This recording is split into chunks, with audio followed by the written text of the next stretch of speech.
welcome to my channel. Today we are going to be talking about a crucial aspect in physics, and that is the concept of electrostatic. So electrostatic is a very basic aspect of electricity and magnetism. Remember, when you look into magnetism, it's something that has been in existence even before we discover the concept of electricity. And both magnetism and electricity, they are something that is quite and very much around us. When we look into our room, just before you right now, you can find electricity appliances there, such as your phone, your calculator, your television, your computer, your radio, and so on like that. So we have enough appliance that the functions based on electricity. When you look at the rainbows in the blue sky, it is as a result of what? Electricity. Though we are going to be discussing that later on this channel. When you see things that move, such as your train, your car, your plane, they move because of electricity. Even the earth move because of electricity. Why? The contraction of muscles has to do with electricity. The nerves drives because of electricity. You cannot see without electricity, because there is a particular bone inside the spinal cord, and the wideness of the bone is approximately 1.4 millimeter. The cable that passes from your eye into that particular bone is about 1.3 billion cable. If those cables should touch each other, there will be a spark, and the brain will not be able to differentiate between your wife and your mother. That's how important electricity is. Without it, you can't see. Your heart cannot beat without electricity. You can't even think without electricity. Just like what Lewis said, some people with electricity, they can't still think. I want to believe that you can think. And if yes, like the video and don't forget to comment after the class. So without wasting any much of our time, let's start with a very concept, and that is the concept of electrostatic. So when you talk about electrostatic, for us to understand this aspect very well, it's beyond just rubbing two bodies together and acquire charge. Because a lot of us today, we are still finding it difficult to know if we create charge or we build charge or we acquire charge. So all of this will be answered in today's class. So let's start from the very concept of the modern diagram of an atom. So when you talk about an atom, everybody believes that it is the smallest indivisible particles, just like you are going to define it in class. But you know, I'm not a fan of definition, I'm a fan of understanding. So let's see how it goes. When you talk about an atom, everything called atom, they are made up of a small part called nucleus. And you see this nucleus is made up of two tiny particles called proton and neutron. You see the proton, it is positively charged, and the neutron is electrically neutral. That is, it has no charge. But the mass of this proton is about 1.7 times 10 to the power negative 27 kilogram. It's so small, right? But there's something smaller than that, and I'll show you as we move on. What about the mass of neutron? The mass of neutron is approximately the same thing, 1.7 times 10 to the power negative 27 kilogram. Now, what is that thing that is very small compared to this value? Yes, there is. Outside the nucleus, that is, if this is the nucleus, and we can also represent the nucleus to look like this. Why? Because the nucleus is made up of proton and neutron, and the neutron is electrically neutral, but the proton is positively charged. So positive plus neutral is still positive. So we can say this is what? This is our nucleus, because it's positively charged. So outside the nucleus, we have that small particle called electron. So electron is negatively what? Negatively charged. That is, the charge on an electron is negative. But the mass of an electron is that small mass that I'm telling you that is still small compared to the mass of proton or that of neutron. And what is the size? The size is about 1 of 1830 kilogram. mass of neutron, or mass of proton or neutron. So that is how small it is. And when you look at this, that is, if I divide 1.7 times 10 raised to power minus 27, if I divide it into 1,830 portion, one portion of it is electron, and that is quite small. And for that reason, we can say the mass of electron compared to the mass of proton is negligible. So it's insignificant, very, very small. Now, how do we know the size of an atom? Because all these things are what made up of an atom. So if you have a dot like this, and this dot is called an atom, so it means this dot has what we refer to as what? Nucleus. And that nucleus has what we call what? Proton and neutron. And the mass of the proton and the neutron is approximately the same thing. Why that of electron that is outside this nucleus, inside this small particle that you are seeing, is negligible. But it is negatively what? Charged. Are we together now? So if you want to know how small it is, I think it should be smaller than these dots that you are seeing on the screen. But if you want to know how small an atom is, you can just look for about 6 billion of these tiny particles. When you align 6 billion of it together, if I'm not mistaken, I don't know the current sensor, but I think the population of we that we are living on the earth is close to 60 billion or more than 60 billion. But if you get 60 billions of atoms and you align them together on a straight line, then they are going to form a length that is not more than 60 centimeters. And that's to tell you how small the atom is. Now, what is the charge on the atom? Because we said the particles that made up an atom, they have charge. The proton is part of those particles that made up an atom, and it's a positive charge. The neutron is electrically neutral. Electron is also part of it, even if the mass is negligible. But it's also what? Present. It's a matter, isn't it? It's negatively charged. What is now the charge on the atom itself? For you to know the what? The charge on the atom, then we need to consider the relationship between the proton and the electron that is outside the nucleus.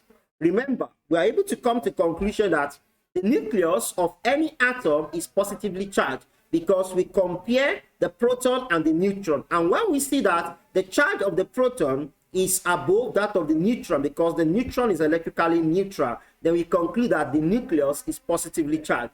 So what happened now when we need to consider what? The electron also, in order for us to give the charge of an atom, then we need to look at the numbers of electrons that we are going to have in an atom and the numbers of protons.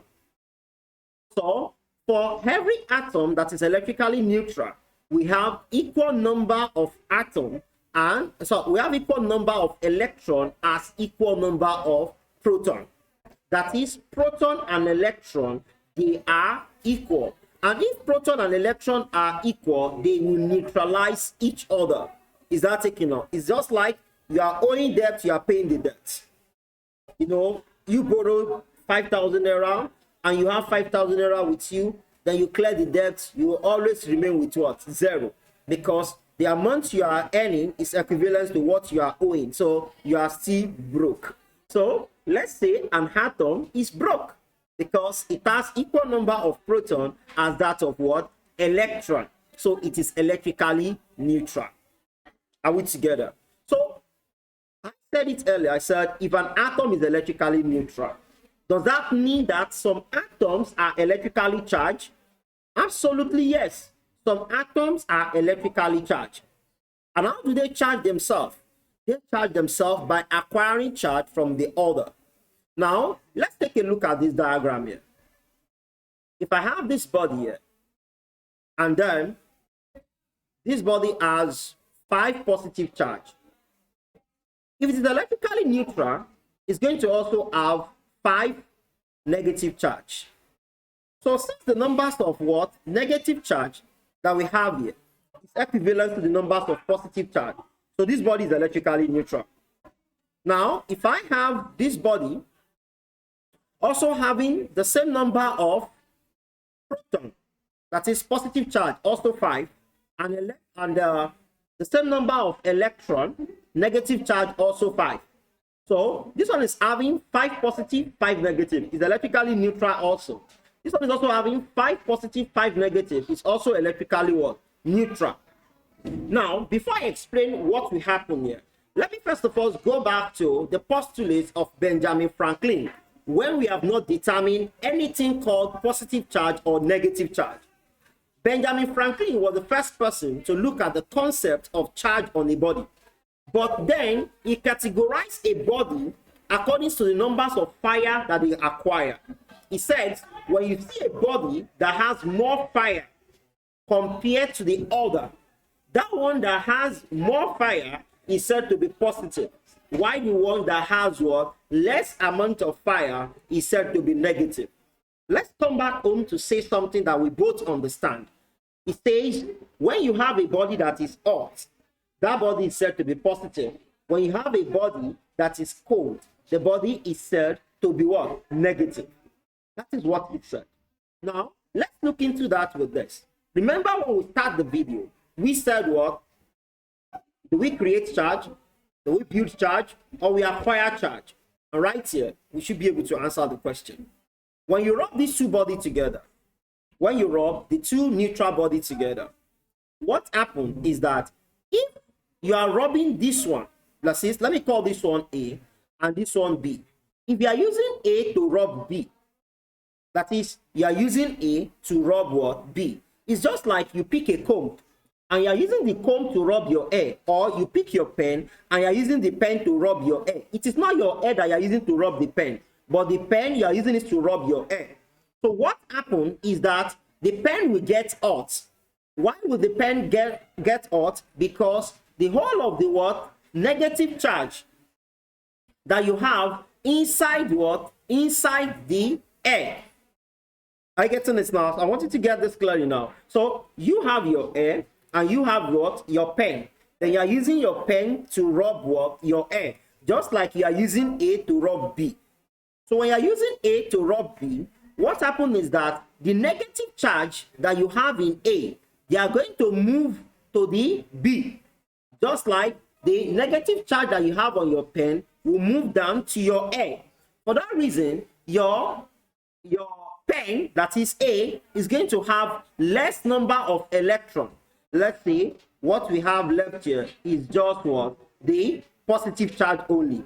And the whole of the electron will run down to B. So B tends to have what? More of what? Electrons than it has a proton. For that reason, your A will become positively charged and your B will become what? Negatively charged. That is, when you rub your pen with your air, the negative charge you have on your pen is said to move down to the air, then your pen will become positively charged. And how do you know this? When you take it closer to what? To, what's it called? When you take it closer to a paper, what happens is that it's going to attract the paper, or a lighter object that we can also compare to paper. Are you getting this now? So when you rub your pen with your hair, in quote, your hair has to be dry. So if it is dry and you use your pen to rub it for several times and take it closer to a paper, you see the paper what? Forming a form of attraction. Are we together now? So in that case, if you look at between these two bodies, the same numbers of proton and electron that we have is still what we have. So if we calculate the whole number of electron and proton that we have here, it's still going to remain what? 20. Because in A, we have 5 proton, 5 electron. In B, we have 5 proton, 5 electron. So when you rub them together and the excess electron in A move down to what? To B. The amount of electron that is still between them is still what? Remain the same, and the number of proton that is still between them is still what? The same. So if that should be the case, then we can conclude that what? Charge is only acquired. It's not something you build. It's not something that you create. Are you getting it now? And that can lead us to what? The law of conservation of charge. So what does the law of conservation of charge state? The law of conservation of charge states that charge is neither created nor destroyed, but charge is acquired when the excess electron in a donor atom moves to the acceptor atom. Is that taken out? So when excess electron in the donor atom move down to what? To the acceptor atom, then you are going to have what? A positive charge acquired. You don't create a positive charge and you don't build it, but you acquired what? A positive charge by donating the negative charge. And it is that negative charge that you also want to donate. Are you getting it? That you want to acquire negative charge rather. So you do what? You donate positive charge, then you are going to acquire what? A negative charge. And let's see a very good example of that. Let's take, for instance, that we pick ebonite rod. If I pick ebonite rod and I use this to rub what? 4. So rubbing ebonite rod and 4 will let the what? The ebonite rod to be negatively charged, and the 4 will become positively charged. So we have acquired a negative charge for the ebonite rod. And if I have another ebonite rod rubbed with 4, I will also have a negative charge. So if I now bring the two ebonite rods to each other, that is ebonite rod plus ebonite rod, and we have what? I will have them repelling each other. Why would they repel each other? They are going to repel each other because they have the same charge. Will this happen to only negative charge? Let's see. If I pick a glass rod, instead of ebonite rod, I pick a glass rod and I rub it with silk. The glass rod will become positive charge. When the glass rod becomes positive charge, if I pick another glass rod and I also rub it with silk, I will also acquire a positive charge. Now, when I bring the glass rod and the glass rod together, what happens is that they repel each other. What can you conclude here? What we can conclude is that like charges, they do what? They repel. But let's see what happens if I now bring a glass rod and ebonite rod together. If I rub the two together, or I bring them closer to each other, you see them attracting. So if I bring these two bodies of opposite charge together, you know, this one is positive and this one is what? Negative. If I bring them together and they attract each other, then we can conclude that like charge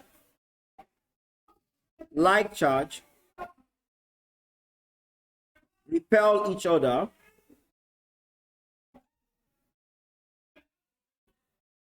while unlike charge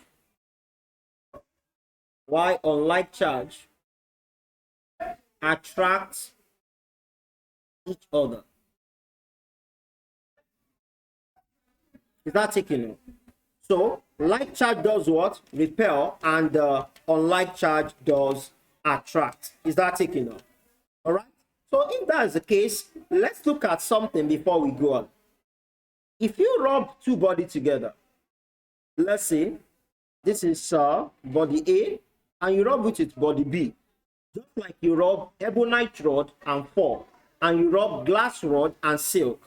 When you rub two bodies together, you know, we said ebonite rod plus 4 will give us a positive charge. That kind of charge, ebonite rod with 4 will give us negative charge. That kind of charge is referred to as triboelectricity. Triboelectricity. So what is triboelectricity? Triboelectricity is the charge acquired when two bodies are rubbed together. Now. So when you rub two bodies together, the kind of charge that you are going to acquire is referred to as triboelectricity. I believe we understand that. All right. So like charge repel each other and unlike charge attract towards each other. That is the law of electrostatic. Is that taken up? So let's quickly move on to the other aspects of this topic. So now that we have understand that, let's look at the concept of electric force. Now, when you talk about electric force, a charge is able to influence another charge due to electric force. For charge to attract another charge, it's because of electric force. And for charge to repel another charge, it's because of electric force. Are we together now? Now, look at this. If I have a body, like I have an atom like this, you know, you call this the innermost shell, and this is the outermost shell. You see, electron that is here in the innermost shell can get more attractive force to that of what? To proton. And I think I'm going to explain something so crucial for us here. When you look at, I think I need to talk about the size of the nucleus compared to the size of the electron cloud. That is, what is the distance between them? We have the distance between them to be as much as about 10 raised to power of 12 meter. That's a very large amount of what? Distance. It's just like you are comparing your ceiling fan. You know, want to look at the position of the nucleus to the position of what? Of where you have an electron.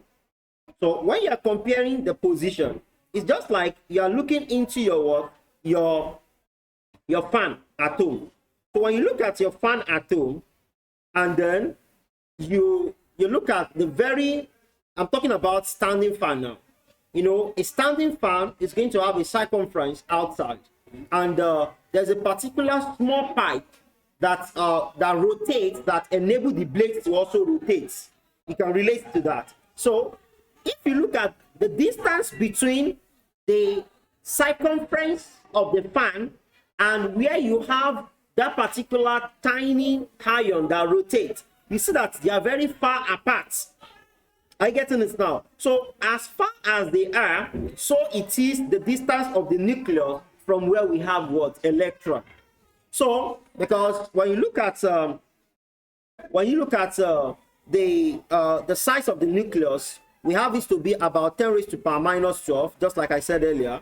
So if you have this to be about 10 raised to power minus 12 centimeter, and the atom itself is about 10,000 times larger than the electron cloud.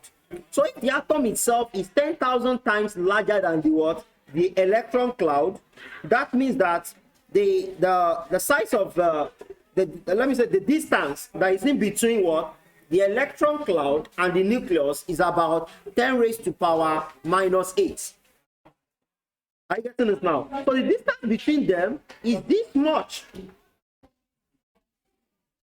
you get that now? So if we have this much amount of what? Distance or differences between them, that means the force of attraction between the proton and the nucleus, that is the proton and the electron that you have in the cloud, the force of attraction between them is going to be weak. Are you getting it now? Now, if this force of attraction between the proton and this electron is weak, what will now happen to the one that is even far from here?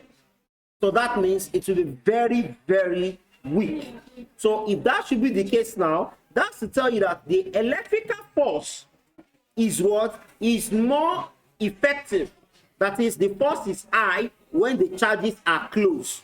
And when the charges are far from each other, the force is said to do what? Is said to reduce. And we have that the strength of the force is given as F all over what? Q. Do you get that now? So electric field is the force per what? Per unit coulomb.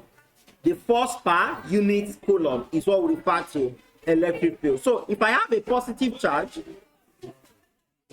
and I have a positive charge like this, so the force that is in between them is called the force of repulsion. And if I have a negative charge and a negative charge like this, so the force that is in between them is also what? Repulsion. So the rate at which they are going to repel has to do with how much they get closer initially. But when you have a positive and a negative charge, the force that is in between them is a force of attraction.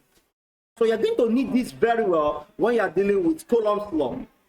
Now, let's see how distance affects this force that we are talking about.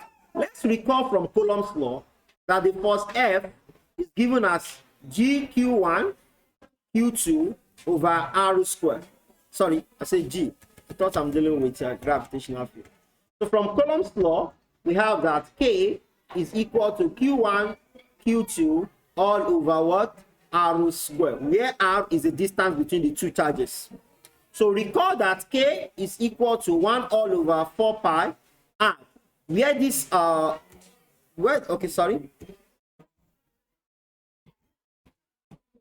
that K is equal to 1 all over 4 pi epsilon naught, where epsilon naught is the permittivity of vacuum. You can check the description box below to find the lecture on Coulomb's law. All these have been explained there. So in a nutshell, I have that this F is equal to Q1 Q2 all over what? 4 pi epsilon naught R squared. So if I use this to replace what? The F that I have here, I'm going to have that E is equal to Q1 Q2 divided by Q times 4 pi epsilon naught R. Then this and this will do what? Cancel. Then you have that the electric field strength is Q all over what? 4 pi epsilon naught R squared. So I think I forgot to put square. So this R is what? Is the distance. Are you getting it now? The R is the distance between charge Q1 and charge what? Q2. So when the distance is small, you know, for a fraction, when the denominator of a fraction is small, the value of that fraction is said to be greater. And when the denominator of fraction is big, the value of that fraction is said to be what? Small. So the smaller the size of the distance, the higher the electric what? Electric field between the two charges. I hope we understand the effect of electric force on each charge right now. So if that should be the case, let's look at the concept of electric lines of force. Now, electric field line, when you talk about electric field lines, you are talking about how we can get the pattern of a field. Are we together now? How we can get the pattern of a field, or how we can know the direction of the field. Let's say I have a positive charge. If you have a positive charge, how do you know that it's a positive charge? You can only know that it's a positive charge either by bringing it closer to something that you are sure that is a positive. So when they repel, you know that it is also positive. Are you getting this now? And when you bring it closer to something that you are sure that it is negative, then they attract, they are sure that it is what? Positive. Now, this method is what makes us understand that the best way to test the type of charge that is on a body is by repulsion.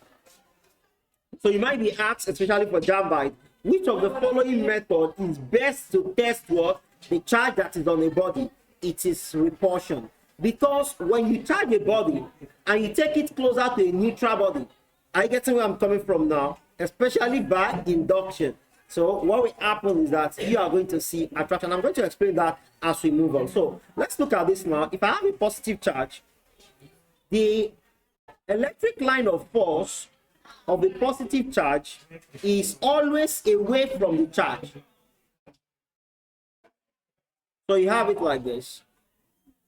So the force are running away from the charge if it is a positive charge. If you ask me why, I can't explain. It is conventional. So when I say something is conventional, that is how they tell us that it is. They don't have any proof for it. We just believe that that is it. And if you know proof for it, you can let me know in the comment section. But I don't know. I only know that what forces run away from what? Positive charge. And when you have a negative charge, you have what? Force to run inward towards the negative charge. So we have this.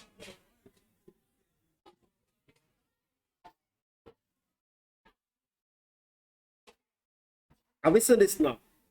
So the electric field around the negative charge points towards what? The negative charge.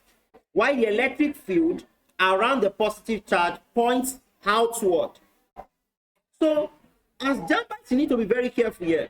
Now let's take for instance that you have two body, negative and positive, and these two body attract each other, and you are given this kind of a diagram to show the electric field. So you have this. So this is also a rough sketch, but I know the diagram looks like this.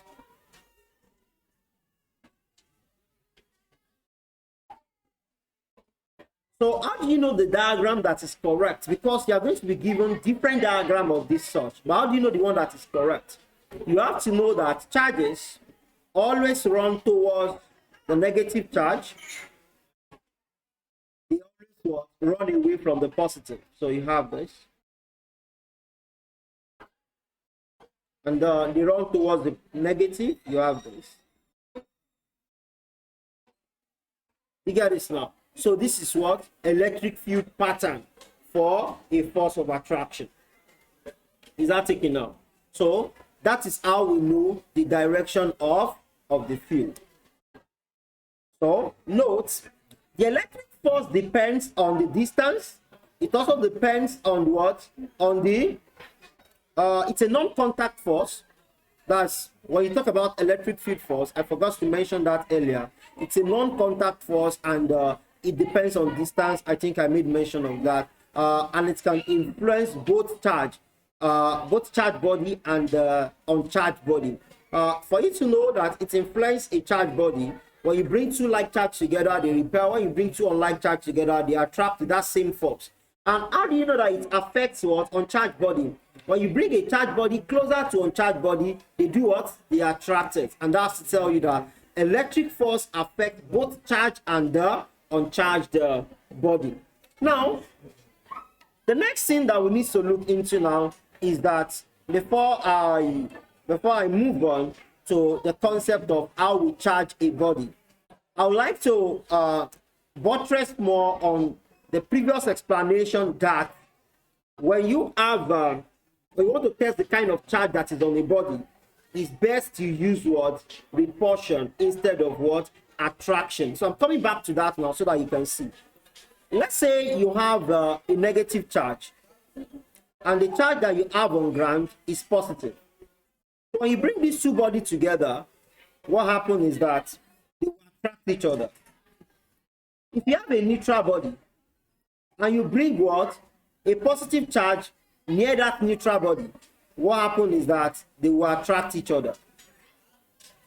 When you take a positive body closer to a positive body, what happens is that they do what? They repel each other. This one will go this way, this one will go this way. And then you can tell the kind of charge that is in between them based on the direction in which they move. Are you getting it now? So negative charge on negative charge also, you do what? You find them repelling each other. So the best way for you to do what? To test if a body is charged or the kind of charge that is on the body, it is what? It is by repulsion.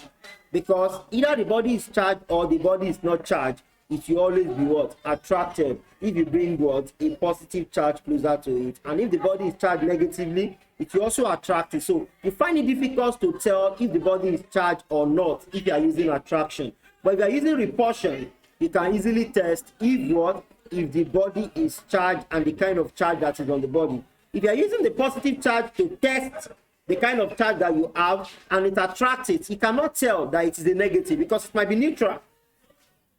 But when you bring positive and positive and they repel, you bring negative and negative and they repel, you can tell the kind of charge that is on the body. So, but if you are looking at into attraction, a body that is not charged can also go get attracted. Is that taking on? So let's look at the very last part of this electric line of force before we move on to how to charge a body. Now, this last part, I'll be looking at how charge distributes on a conductor. Are we together now? How charge does what? Distributes on a conductor. But what is a conductor? A conductor is any body that does what? That allow electrons to do what? To flow in them. So when you have a body that allows the flow of electron, the free flow of electron, when you have such body, or let me put it like this, when you have a body that allows currents to flow through them, then you conclude that this is a conductor. And when you have a body that doesn't allow the flow of electron, that kind of body is said to be an insulator.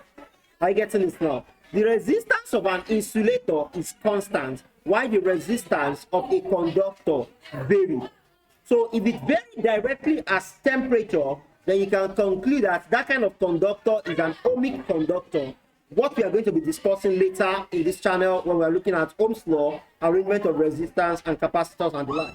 So when you have that temperature is proportional to resistance, what you have is what? Is ohmic conductor. So when you have that temperature is inversely proportional to resistance, what you have is non-ohmic conductor. So under that, you can have electrolytes, you can have all the like. So we talk about that in the next video by God's grace. So back to what I'm saying, how charge distributes. So experiment works have shown that charges are distributed where there is a what? A sharp curve. So anywhere you see what? A sharp curve, charges are said to be distributed around that. And the most sharp, that is the sharpest part of the body, you are going to have charge to be more concentrated at that place. Are you getting it now? So the density of all these charges are greater at the surface of sharp curve. Just like I said now, they are what? They are greater at that point. So let's look at these two diagrams so that you understand what I'm saying. And if you are Jambite, you need to like look very well for you to be able to pick the right options when it comes to distribution of charge. If I have a circular body like this, you cannot find charge inside this particular circular body. Are you getting this now? It's just like you have an hollow cylinder. Are you getting it? You can't find a charge inside it.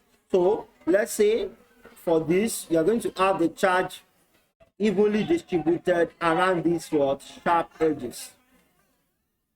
Right there now. And then if you have a body like this, okay, let me redraw this.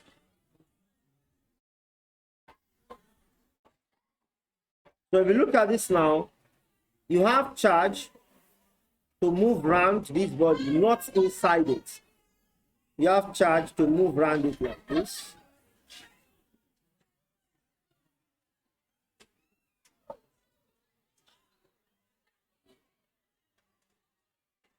So when you look at this sharp edge, you tend to see that we have what? More charges there compared to every other part of the body. And that's why we said what? Charges are more concentrated, are more dense at what? At the sharp edge of a sharp curved shape. So let's go to the last part of the class, and that is how to charge a body. So the very first one that we are going to be considering is how to charge by induction. So when you talk about electrostatic induction, it's a method of charging a body by introducing a charged body to a neutral body. So when you introduce a charged body to a neutral body, what is a neutral body? A body that have equal number of proton as electron. Are you getting this now? That's the kind of body that we consider to be a neutral body. A neutral body is not the same thing as an insulator. We need to get that clear now. A neutral body is a body that has equal number of electron as proton. Are you getting it now? So an insulator, okay, let me put it like that. An insulator is said to be a neutral body, but a neutral body is not said to be an insulator. That's to tell you that all insulators, they are electrically neutral. Are you getting it now? But not all bodies that's electrically neutral are insulator. So when you bring a charged body closer, not to touch, in quote, not to do or touch. When you bring a charged body closer to a neutral body, in order to charge it, that is what we refer to as electrostatic induction. Are you getting it now? When this is done, the body is said to be induced with a charge. Are you getting it now? So let me show you what I'm trying to say. Let's say I have an insulator stand, and I'll tell you why I need to have an insulator stand.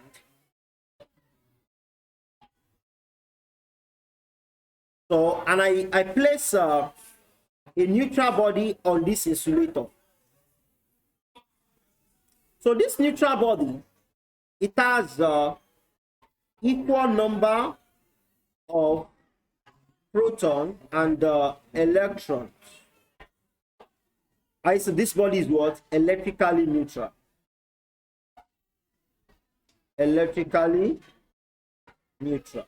The body is electrically neutral. Now let me call it body A. I now want to charge this body. And I decided to bring another rod. And this rod is rod B. But this rod is charged positively. So if I bring this rod closer to this body, not to touch it, but closer to it, and we have that. So this is rod B, and it's positively charged. So what happened is that on this insulator, don't mind my diagram, just manage it like that. You know, the positive and negative charge here, they mix together. But when you want to charge by induction, and you brought what? A charged body closer to the body. All negative charge, because you are bringing positive charge closer to it, all negative charge, they will rearrange and assemble themselves towards this side, while all positive charge will be far from them. Are you getting this now? So these are the all negative charge, closer to what? Closer to this positive rod. While all positive what? Charge, they move far away from it. Now, what do you need to understand here? What I want you to understand here is that, number one, these charges that move closer to this rod, what is the name given to them? They are called the bound charges. And these ones that are moving far away from the rod, they are called what? They are called free charges. They are called free charges. Do you get that now? Now, what now happens? Is this body now charged? No, the body is not charged yet. It's electrically neutral. But this negative charge has been what? Has been attracted by this positive charge. It is this positive charge that you move closer to this rod, to this neutral body, that rearrange what? The electrons and the protons that you have there. Because you are moving a proton, a positive charge closer to it, it attracts the whole of the negative charge. Are you getting it now? Now, if you now want to charge this body, what are you going to do? You connect it to the earth. And this is why I'm going to explain why we need to place it on an insulator. If you don't place it on an insulator, because the earth is a huge collection of charge. Are you getting it now? The earth is what? A huge collection of charge. So, you understand what it means that way? So, connect this end, that is this free end, connect it to the earth. When you connect it to the earth, it's going to suck out all this positive charge down to where? To the earth. Remember, we said it earlier, the earth is what? Is a huge collection of charge. So, by the time you do that, you will have this body to be what? Negatively charged. The only charge that will remain there is going to be this what? This negative charge. But if you want to charge the body positively by induction, you bring what? A negative rod closer to this. So if you bring a negative rod closer to it, what will happen? The negative rod, these are negative rods, if you bring it closer to this, it's going to make all the positive charge to come closer to this end, and the negative charge will move far away from it. So this negative charge here, they will become what? Free charges, and this positive charge here now will now become what? Bound charges. Are you getting this now? So these are bound charges now. So for you to what? To charge the body positively, you connect this end to the earth, and the earth will suck out this what? Electron, leaving the body to be what? positively charged. Do you understand that now? So if you are using induction to charge, there is no contact. The body must not charge because you are doing it by what? By inducing opposite charge. So if I want to charge a body positively using induction, I need what? I need a negative what? Charge body to be closer to the neutral body. And if I want to charge a body negatively, I need a positive charge body to move closer to what? The neutral body. Then I'll be able to charge it to what? Positively, like that. Is that what I said? Sorry, excuse me, let me take up.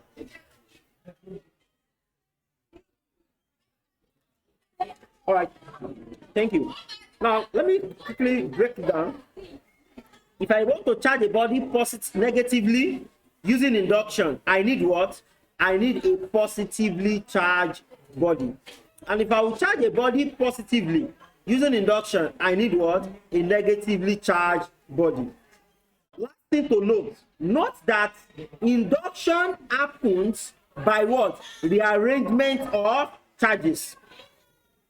So let's look at the last method now that we refer to as conduction. Conduction. So that's the last one that we want to check now. Charging a body by conduction. So for you to charge a body by conduction, what happens is that you take the body, let's say you have, what's it called? You have this to be positive, and here are 5 negative also. The same number of positive is the number of what? Negative. So this body is electrically neutral. And you want to charge this by induction, by conduction. Conduction is simply means what? There is contact. When you bring what? A charged body to touch what? The neutral body. So let's now say that what you have here is positive. If you bring a positively charged body B closer to a neutral body A, what happens is that bringing this closer will attract the whole of the electrons that you have inside this body, and it's going to what? Attract it towards itself. That is, these electrons will move into what? Into the charged body B. So you now be having positive, you have what? Negative. So this one will now become what? Remain only positive inside. Do you understand that now? So this body will be charged positively. So, and if it is that you want to charge it negatively, you need to bring what? A negative charged body. So if you bring a negatively charged body closer to this neutral body, what will happen is that what? What will happen is that it's going to attract all this what? All this positive what? Positive charge. Are you getting this now? So that means that for you to be able to do what? To charge this one negatively, you have to bring what? A negatively what? Charged body. So you're going to have this to be more of what? So the electrons here is going to get attracted to this place. Then you have what? More of what? You have more of negative charge here. What am I saying? Sorry. So what happened here is that when you bring a negative charge closer to this, so this positive charge gets attracted by this, that the negative charge will get attracted by what?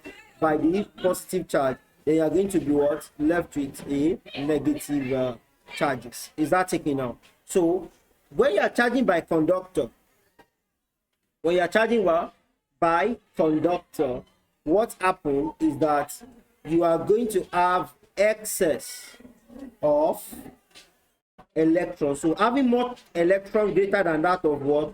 Positive charge that you have here will make the body to be what? Negatively charged.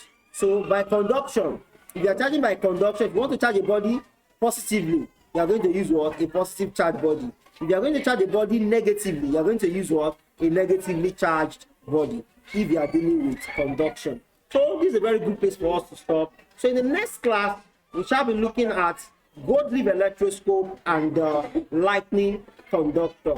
So don't forget to share this video with your friends, and mind you, we are going to be solving the JAMB or JAMB questions on this particular topic in our next coming videos. Don't forget to like, share, and subscribe to the channel if you have not done that before.